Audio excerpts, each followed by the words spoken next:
Hello everyone, welcome to my channel. आज हम लोग डिस्कस करने वाले हैं assessee in income tax.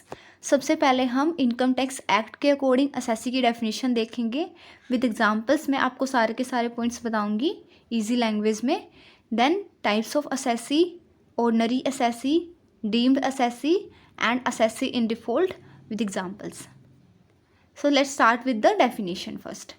Income tax act 1961 के सेक्शन 2 सबसेक्शन 7 में असेसी को डिफाइन किया गया है कि assessee means a person. Assessee means a person मतलब कि असेसी कौन होता है? एक पर्सन होता है। अब पर्सन की डेफिनेशन भी इनकम टैक्स एक्ट के सेक्शन 2 सबसेक्शन 31 में दी गई है कि पर्सन कौन होता है। पर्सन में एक individual, HUF, company, firm, association of person, body of individual, local authority, कोई भी आर्टिफिशियल जुडिशियल पर्सन जिसको लॉ ने पर्सन माना है, जिसको लॉ ने एज अ लीगल एंटिटी माना है, वो एक पर्सन होता है इनकम टैक्स एक्ट के अकॉर्डिंग। मतलब कि natural person and legal person सभी एज अ पर्सन काउंट होते हैं और ये सभी असेसी हो सकते हैं। अब कुछ कंडीशंस हैं कि असेसी होता कौन कौन है। सारे के सारे पर्सन तो असेसी नहीं हो सकते, तो कौन सा पर्सन असेसी होगा? सबसे पहला क्या है? Who is liable to pay tax. वो पर्सन जो टैक्स के लिए लाइबल है, मतलब कि वो पर्सन जिसकी इनकम टैक्स लाइबिलिटी बनती है, वो एक असेसी होता है। देखिए, हर साल हमारी गवर्नमेंट बजट निकालती है फैब में, तो उस बजट में tax exemption limits, tax slabs, ये सब भी इंट्रोड्यूस होता है ना। तो जिस पर्सन की इनकम टैक्स एग्जम्पशन लिमिट से ज़्यादा होती है, उस पर्सन को टैक्स भरना होता है। तो वो पर्सन जिसको टैक्स भरना होता है, जिसकी टैक्स लाइबिलिटी बनती है, वो पर्सन कौन होता है? असेसी होता है। फॉर एग्ज़ाम्पल, करंटली जो बजट आया है उसमें जो टैक्स एग्जम्पशन लिमिट है वो है 3 लाख। और एक पर्सन है mister Ravi. Okay, mister Ravi एक इंडिविजुअल है, तो उसकी जो इनकम है वो है 4 lakh rupees annual. Because income tax में हम कौन सी इनकम देखते हैं? Annual income. मैंने जब आपको मीनिंग बताया था, ऑब्जेक्टिव्स बताए थे, उस टाइम पे मैंने डिस्कस किया था कि एनुअल इनकम हम देखते हैं। तो जो एनुअल इनकम है उसकी वो है 4 लाख रुपीज़ और एग्जम्पशन लिमिट है 3 लाख रुपीज़, तो उसकी इनकम 1 लाख रुपये ज़्यादा हो गई। तो जो ये 1 लाख रुपए है, 1 लाख रुपीज़ है, इसके ऊपर उसको टैक्स देना पड़ेगा। मतलब वो टैक्स देने के लिए लाइबल है, तो इसलिए जो मिस्टर रवि है वो एक असेसी है। नेक्स्ट क्या है? Who is liable to pay any other sum of money under this act, for example interest, penalty, fine etcetera. मतलब कि अगर कोई पर्सन टैक्स के अलावा कोई अदर सम ऑफ मनी इस एक्ट के अकॉर्डिंग इनकम टैक्स डिपार्टमेंट को देने के लिए लाइबल है, तो भी वो पर्सन असेसी होता है, जैसे कि इंटरेस्ट या फिर पेनल्टी।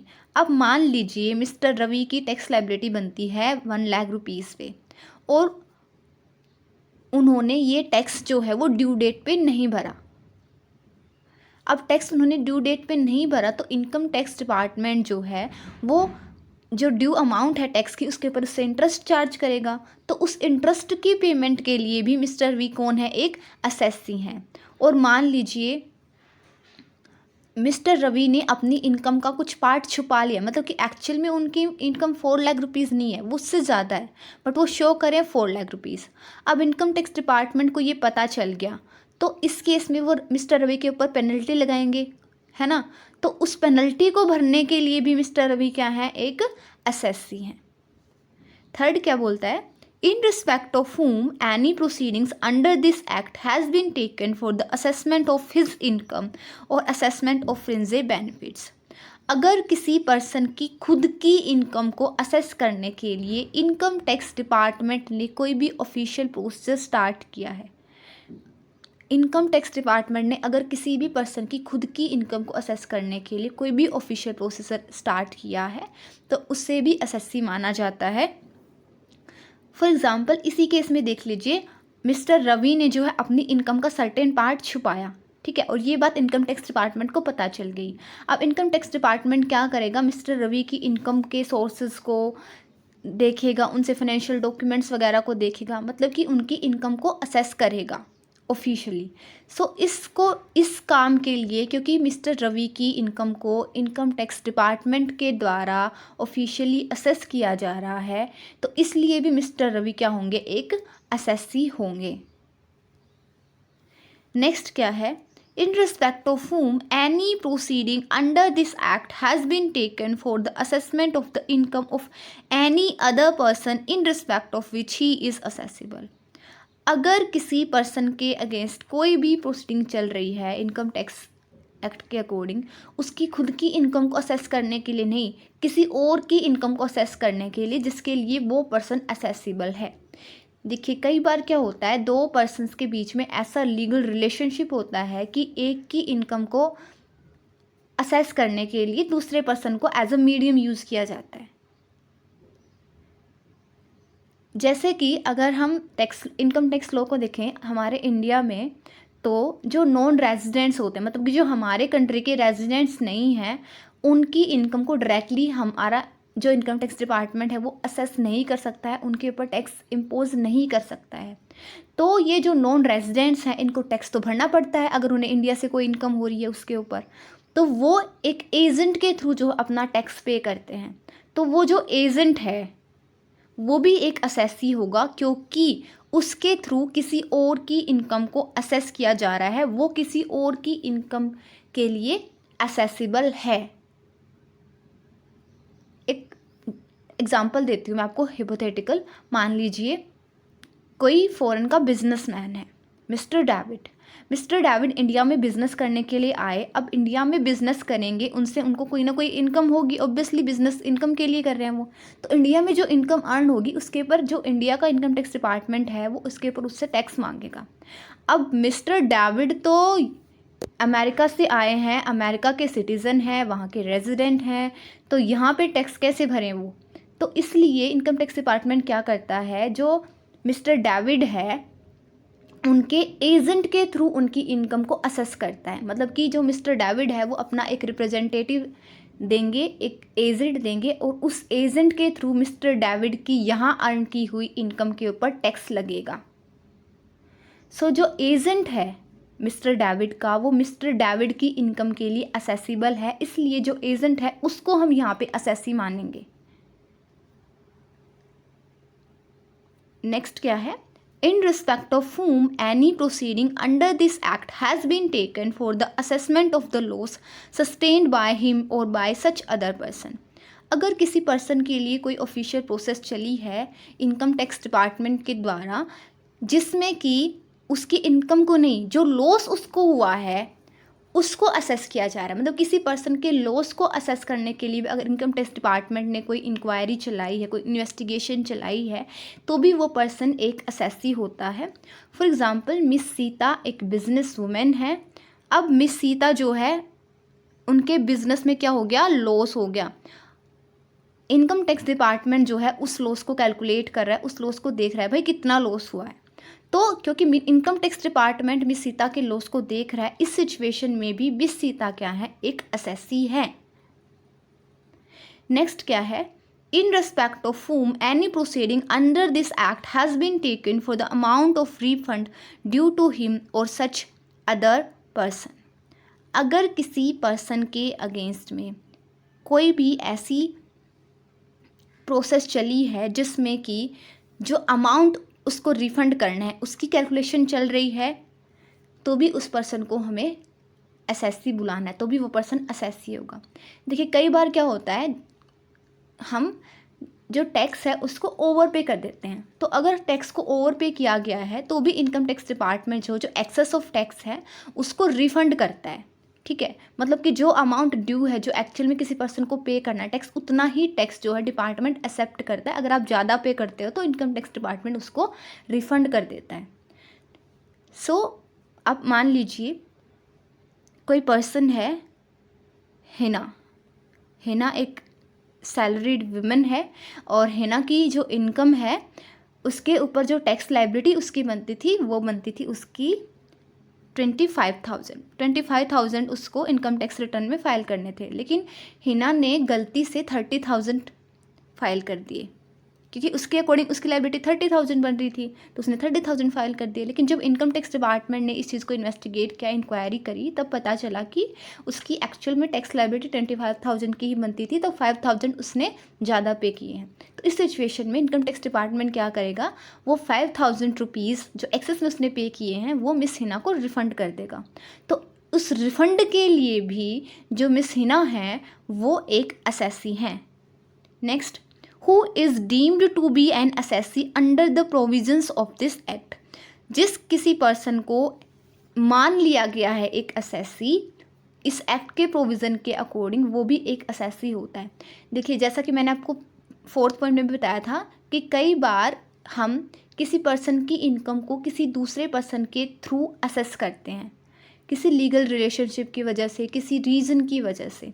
जैसे कि जो माइनर्स होते हैं, 18 ईयर्स से नीचे के जो चाइल्ड्स होते हैं, उनको पर्सन तो माना गया है, लेकिन उनके ऊपर income tax department directly tax impose नहीं कर सकता है, बिकॉज उनकी इनकम असेसिबल नहीं होती है।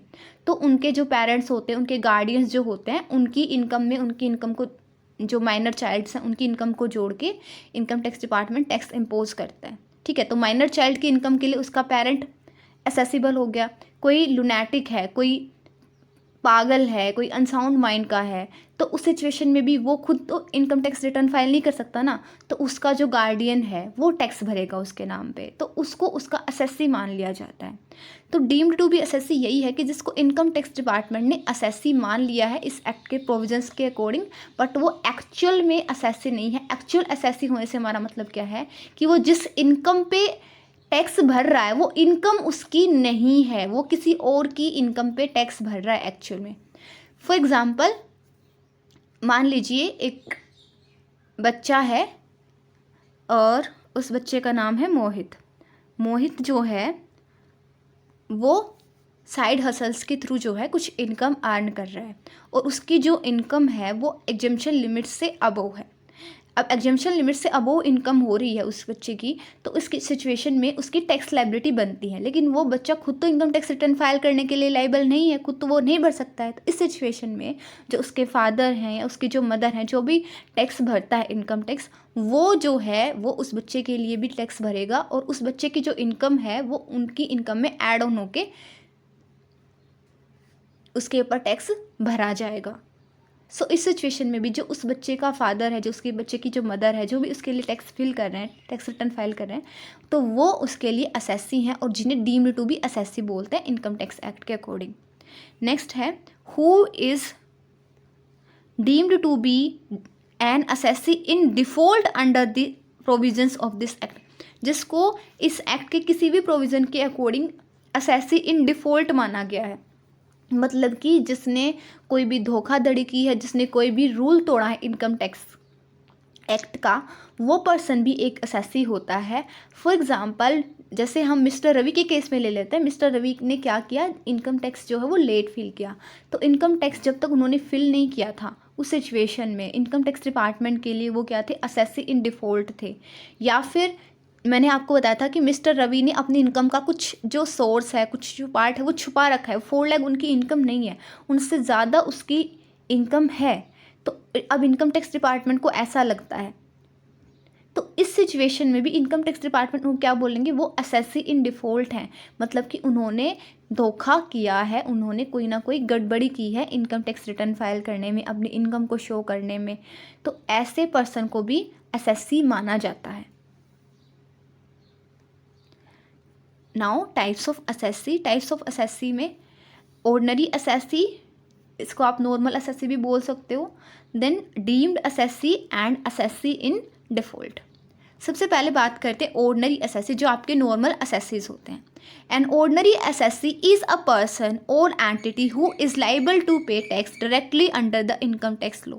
ऑर्डिनरी असेसी वो पर्सन या एंटिटी होता है जो कि लाइबल है इनकम टैक्स एक्ट के अकॉर्डिंग डायरेक्टली इनकम टैक्स भरने के लिए। अब डायरेक्टली इनकम टैक्स भरने से हमारा क्या मतलब है, मीन्स दे पे tax for their own income not representing someone else. Means वो पर्सन जो अपनी खुद की इनकम पे खुद ही टैक्स भर रहा है, वो इनकम भी खुद की है, टैक्स भी खुद ही भर रहा है, वो पर्सन ऑर्डिनरी असेसी होता है। वो पर्सन किसी और को रिप्रेजेंट नहीं कर रहा है। जो मैंने आपको बताया था कि कोई गार्डियन जो है, कोई पेरेंट जो अपने बच्चे के लिए इनकम टैक्स फिल कर रहा है, उसकी इनकम टैक्स फिल कर रहा है, तो वो ऑर्डिनरी असेसी नहीं है। जब वो खुद की इनकम पे टैक्स फिल कर रहा है देन वो ऑर्डिनरी असेसी है। They are the actual tax payers paying tax in their own name. ये एक्चुअल टैक्स पेयर हैं। एक्चुअल टैक्स पेयर से भी हमारा यही मतलब है कि जो अपनी खुद के इनकम पे खुद टैक्स भर रहे हैं, वो इनकम भी उन्होंने खुद अर्न करी है, इनकम टैक्स रिटर्न भी खुद ही फाइल कर रहे हैं उस इनकम पे, और अपने खुद के नाम पे टैक्स फिल कर रहे हैं। उन्हें हम क्या बोलते हैं? Ordinary assessee. सिंपली वो पर्सन जिसने खुद इनकम अर्न करी है, खुद की इनकम पे खुद ही टैक्स भर रहा है, उसकी टैक्स लायबिलिटी बनती है, एंड खुद के नाम पे टैक्स भर रहा है, किसी और को रिप्रेजेंट नहीं कर रहा है, कोई गलती नहीं की है उसने, इनकम टैक्स डिपार्टमेंट से रिलेटेड इनकम टैक्स लॉज को भी नहीं तोड़ा है, वो पर्सन ऑर्डिनरी असेसी होता है। ऑर्डिनरी असेसी में जो भी पर्सन्स हैं वो सारे के सारे पर्सन इंक्लूड हो सकते हैं, जैसे कि individual, HUF, company, firm, AOP, BOI, और कोई भी एंटिटी, कोई भी लीगल एंटिटी जिसको लॉ ने legal rights, duties and obligations दी हैं, वो पर्सन ऑर्डिनरी असेसी हो सकता है। They are assessed based on the income, profits और gains earn during a financial year. उनकी जो असेसमेंट होती है वो जो भी उन्होंने एक फाइनेंशियल ईयर में इनकम अर्न करी, प्रॉफिट अर्न की, कोई भी गेन हुआ है उनको, उसके अकॉर्डिंग होती है। मतलब कि एक फाइनेंशियल ईयर की इनकम के ऊपर वो टैक्स देते हैं। फॉर एग्जांपल, एक इंडिविजुअल है, वो सैलरी अर्न कर रहा है, एक एम्प्लॉय है किसी कंपनी का, वो सैलरी अर्न कर रहा है और उस सैलरी इनकम पे वो टैक्स भर रहा है, तो वो पर्सन एक ऑर्डिनरी असेसी है, वो इंडिविजुअल एक ऑर्डिनरी असेसी है। क्योंकि देखो, सैलरी वो खुद अर्न कर रहा है, उसके ऊपर इनकम टैक्स भी वो खुद ही भर रहा है, खुद के नाम पे भर रहा है, तो इसलिए वो एक ऑर्डिनरी असेसी है। Then deemed assessee. Deemed assessee क्या होता है? जिसको असेसी माना गया है, वो असेसी है नहीं एक्चुअल में रूल्स के अकॉर्डिंग, बट उसको असेसी माना गया है इनकम टैक्स एक्ट के प्रोविजंस में।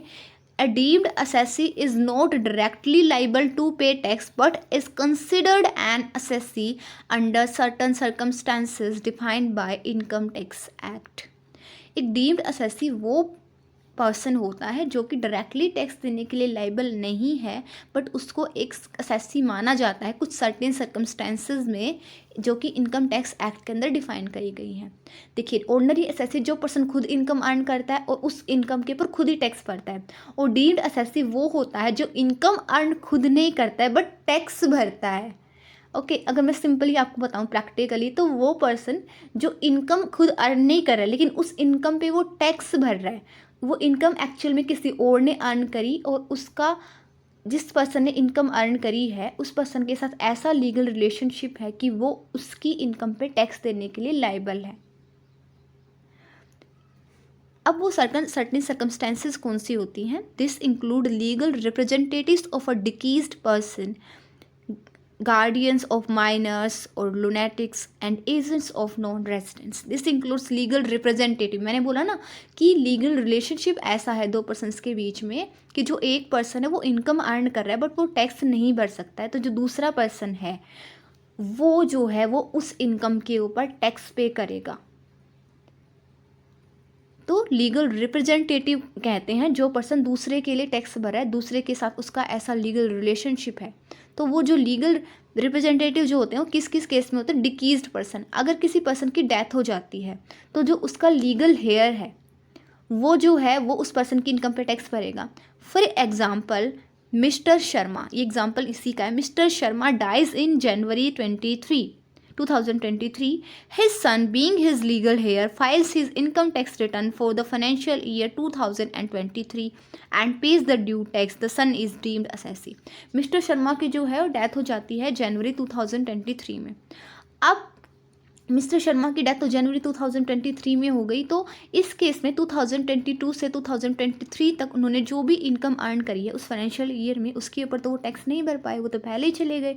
तो उनका जो बेटा है, उनका जो लीगल हेयर है, वो इस केस में मिस्टर शर्मा ने जो इनकम अर्न करी है 2022 टू 23 उस इनकम पे टैक्स भरेगा।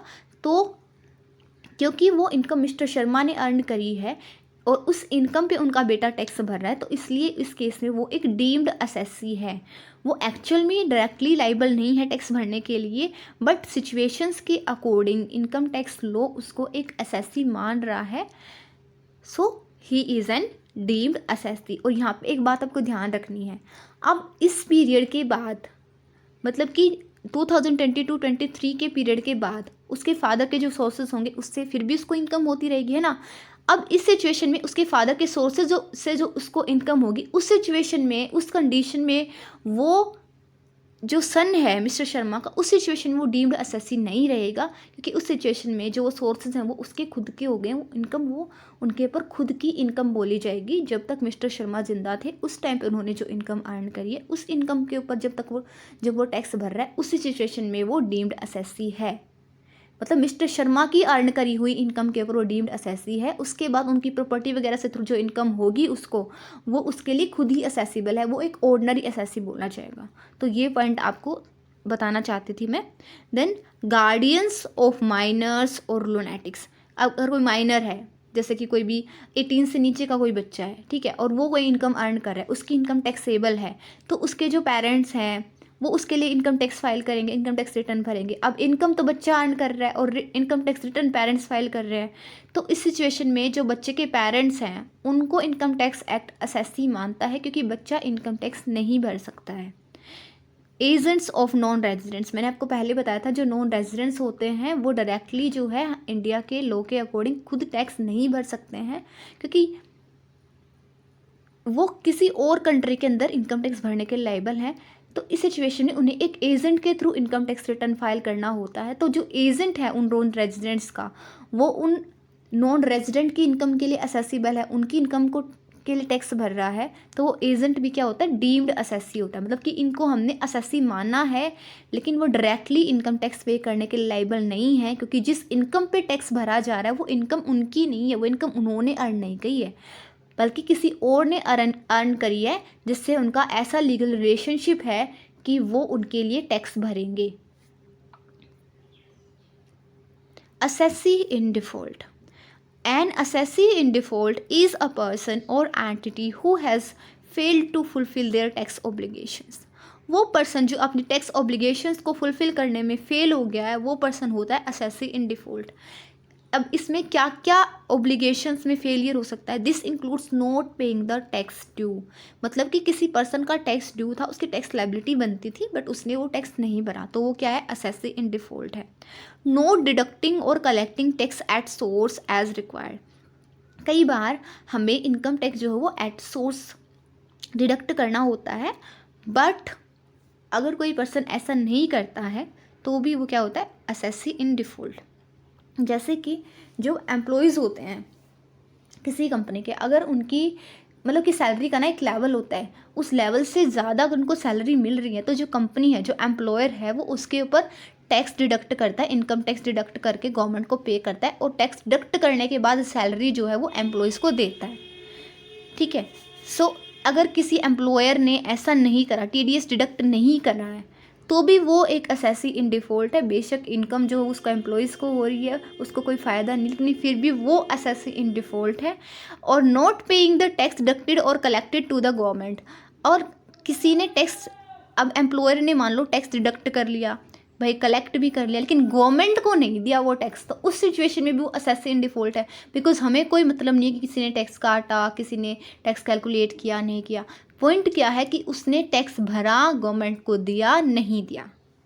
दे are subject to penalties and interest for their default.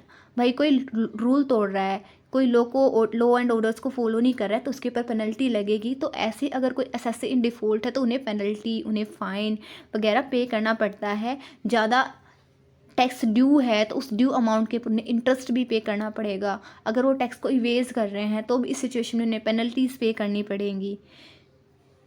Now coming to the example, एक जनरल एग्जाम्पल देखते हैं। Missus Verma has a tax liability of 50,000 for the financial year 2022 and 23। Mister Sharma की tax liability है 50,000 rupees की 2022-23 के year में उन्होंने जो इनकम अर्न करी थी उसके ऊपर, ठीक है। लेकिन वो टैक्स पे करने में फेल हो जाती हैं, सही टाइम पे वो टैक्स नहीं भरती हैं, तो इसलिए मिसेज शर्मा जो है वो असेसी इन डिफॉल्ट है, क्योंकि वो राइट टाइम पे टैक्स लाइबिलिटी कंप्लीट नहीं कर पाई अपनी। अब एक और इंटरेस्टिंग एग्जांपल मैं आपको देती हूँ। एक एम्प्लॉयर है मिसेस सीना। मिसेस सीना जो है एक एम्प्लॉयर है और उनके एम्प्लॉयज़ की सैलरी जो है वो इतनी है कि उन्हें TDS काटना है उन एम्प्लॉयज़ की सैलरी से, लेकिन मिसेस सीना ने TDS नहीं काटा अपने एम्प्लॉयज़ की सैलरी से, उन्हें डायरेक्टली सैलरीज पे कर दी।